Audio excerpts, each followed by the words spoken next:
How's dinner? I'm hungry. Look, you're 3 legs with no head. There you go. Okay guys, so today I'm going to be showing you, basically explaining the process analysis. So basically process analysis is a type of Logos method that explains how to do something or how something works. So basically it's kind of like a step-by-step process or instructions that basically tell you how to do something in a certain way so that we can learn how to do something. I have just said that 3 times. Let's try and keep track of that because that's literally what it is. It's telling you how to do something. Okay, so when choosing a topic, you don't want it to be too specific. So you don't want it to be too broad or too narrow. There's a couple reasons for that. You don't want your reader to be asking all these questions when they just read their topic. So for example, like the example in the PowerPoint, it mentioned how to cook chicken. Well, you've got to think about what kind of chicken as the reader. So you might want to put in your title like how to bake spicy chicken into, I have no idea where I'm going with that, but like if you get what I mean by you don't want it to just be chicken because that's too broad. Like there's so many types of chicken out there. But anyways, so the next thing is you don't want to have a boring intro. So like this intro, it was not boring, it was kind of weird, I guess, in a sense, but it got your attention. You don't want to use how to, like how to cook chicken. I mean, if it's necessary, I mean, that's kind of how step-by-step processes work, is by using how to, because that's the main word that goes along with that, that's associated with that. So I don't consider it to be wrong. I don't know what everyone else says, but it's try and be more detail oriented when creating your like title or intro.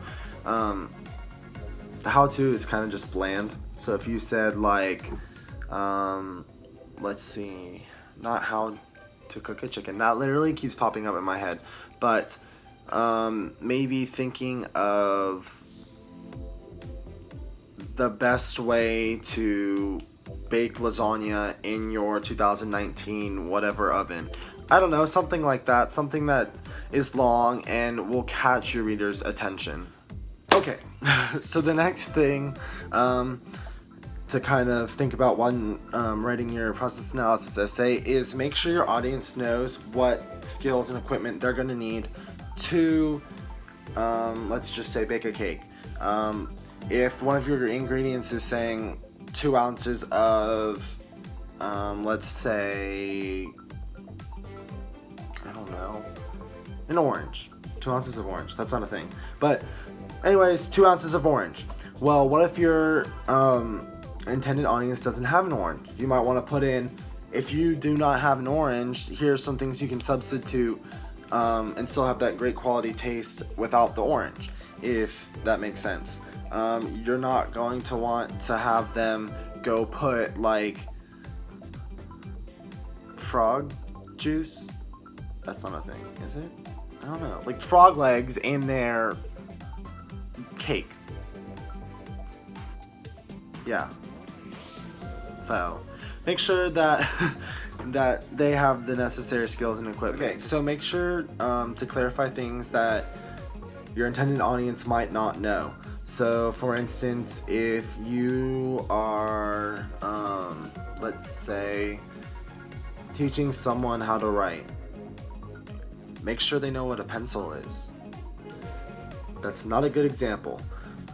We're gonna use a cake because that's food examples are always the easiest examples to go to. So if they are trying to bake a cake, you're not gonna wanna like, if you have the word sucrose in it or something like fructose, glucose, you wanna make sure the audience knows what that is, because if they mistake sucrose for, let's say, Himalayan pink salt. I don't know why they would do that, but let's say they do and they go and bake their cake. Well, their cake is going to be a little salty. Okay, so every step is very important. You don't want to have everything kind of scrambled all over the place and looking like mumbo jumbo, like scratch. I meant to say something else, but it's not the point. But anyways, this kind of leads into chronological order. You kind of want to have your steps and instructions in a way that it makes sense. You don't want to have like if you're trying to bake a cake, you don't want to have them put the cake in with just eggs and then bake that in the oven at the wrong temperature and then throw everything else in and then it's ready, if that makes sense. You don't want to have everything out of order, basically, because that can cause huge chaos for your reader, and some of these things can cause to them suing you. So if you're working for a big company and you're trying to write the instructions for cooking some type of food, you're not going to want to put something out of order that will cause your intended audience to be harmed. Here's an example. So if someone were teaching someone how to bake a cake and they left out ingredients, me over here, dairy-free and egg-free cakes, if they put egg in it, well, guess who's going to end up dying? Your boy Jaden's going to end up dying, and then, well, I think they would probably sue, but my parents would probably sue the company for not having the right ingredients in the cake, because this is what the instructions said was in it, and then, like, the recipe and all that, and then this is what it came out to be, and you screwed it up.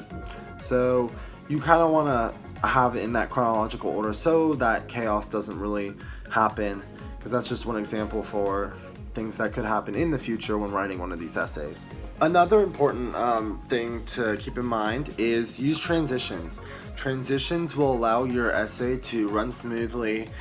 It won't let the intended audience get confused on what you're trying to say, because if you just start rambling about some stupid nonsense, your audience is gonna think you're stupid,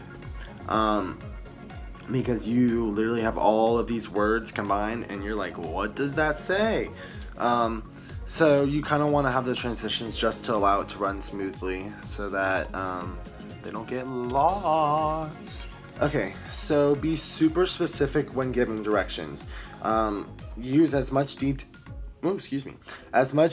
as you can to allow your audience to relate to your instructions and step-by-step process so that they can understand it easier. Not allowing this detail will kind of take them off track, kind of what I just mentioned a second ago, but you want to be as specific as you possibly can.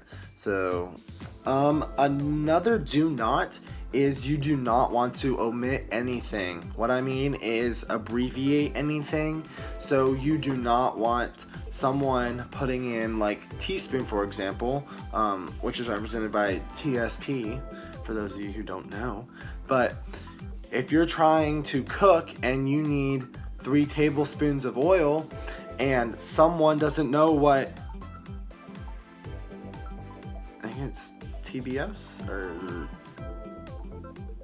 capital T. I have no idea what it is myself, but you're not gonna want to put the abbreviation of tablespoon in your thing, because someone might not be like, oh, what's table or TB, whatever it is, and they go and use teaspoon instead because that's what they thought the abbreviation was. They would screw up their entire recipe. So you do not want to abbreviate anything. Also, another point is don't I don't know what it's called. Shoot, but it's like conjunctions. No, that's and. Anyways, I'm getting off track, but don't abbreviate anything. You want your audience to understand what you're talking about. If you put words in there that don't make sense, then, or abbreviations and stuff, ooh, they will be lost. Okay, so kind of a thing to think about towards the end of your essay. You want to give your audience some sort of way that they know they have done their instructions or have followed your instructions and done your step-by-step process correctly, because that's their intended goal of reading your instructions and essay.